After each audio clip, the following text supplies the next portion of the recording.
الحمد للہ رب العالمین والصلاة والسلام علی سید المرسلین اما بعد فاعوذ باللہ من الشیطان الرجیم بسم اللہ الرحمن الرحیم۔ آج ہم انشاءاللہ عز و جل نبی پاک صلی اللہ تعالیٰ علیہ وآلہ وسلم کی مقدس پیشانی گوش مبارک اور دہن شریف کے بارے میں سنیں گے۔ نبی پاک صلی اللہ تعالیٰ علیہ وآلہ وسلم کی مقدس پیشانی حضرت ہند بن ابی حالہ رضی اللہ تعالیٰ عنہ آپ صلی اللہ تعالیٰ علیہ وآلہ وسلم کے چہرہ انور کا حلیہ بیان کرتے ہیں کہ وسع الجبین یعنی آپ کی مبارک پیشانی کشادہ اور چوڑی تھی۔ قدرتی طور پر آپ صلی اللہ تعالیٰ علیہ وآلہ وسلم کی پیشانی پر ایک نورانی چمک تھی۔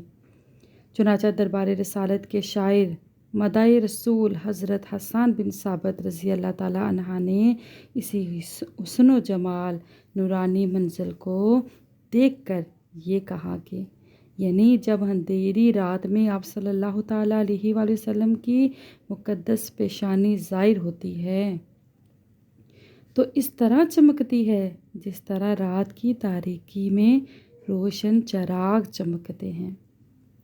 نبی پاک صلی اللہ تعالیٰ علیہ وآلہ وسلم کے گوش مبارک آپ کی آنکھوں کی طرح آپ کے کان میں بھی موجزانہ شان تھی۔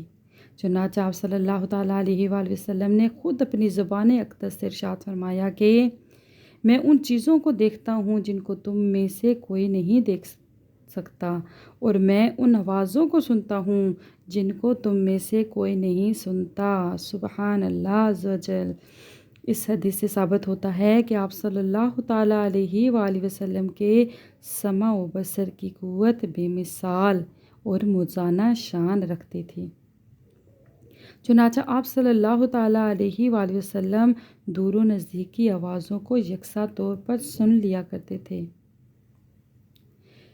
چنانچہ آپ کے خلائف بنی حضرہ نے جیسا کہ فتح مکہ کے بیان میں آپ پڑھ چکے ہیں 3 دن کی مسافت سے آپ کو اپنی امداد و نصرت کے لیے پکارا تو آپ نے ان کی فریاد سن لی۔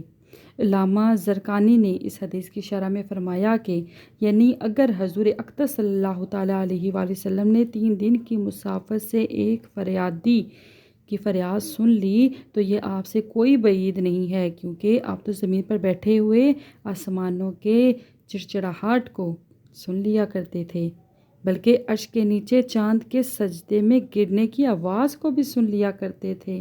سبحان اللہ عز و جل۔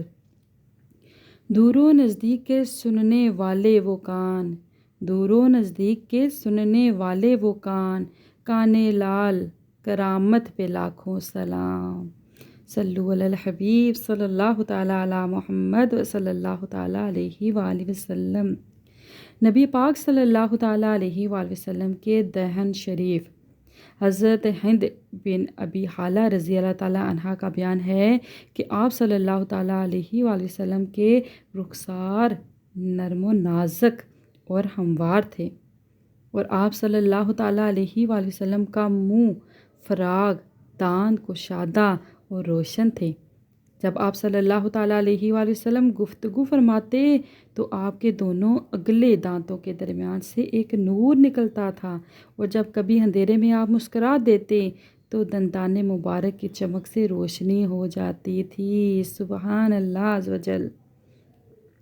آپ صلی اللہ تعالیٰ علیہ وآلہ وسلم کو کبھی جمائی نہیں آئی اور یہ تمام انبیاء علیہ السلام کا خاصہ ہے کہ ان کو کبھی جمائی نہیں آتی، کیونکہ جمائی شیطان کی طرف سے ہوا کرتی ہے اور حضرت انبیاء علیہ السلام شیطان کے تسلط سے محفوظ و محفوظ ہیں۔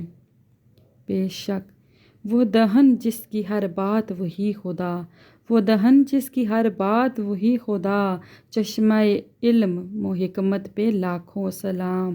صلی اللہ تعالیٰ علی محمد۔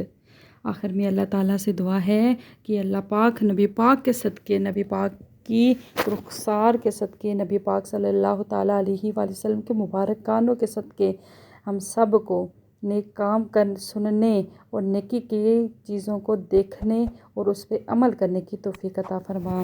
آمین ثم آمین یا رب العالمین۔ صلی اللہ تعالیٰ علی خیر خلق محمد وعلی آلہ وصحبہ اجمعین۔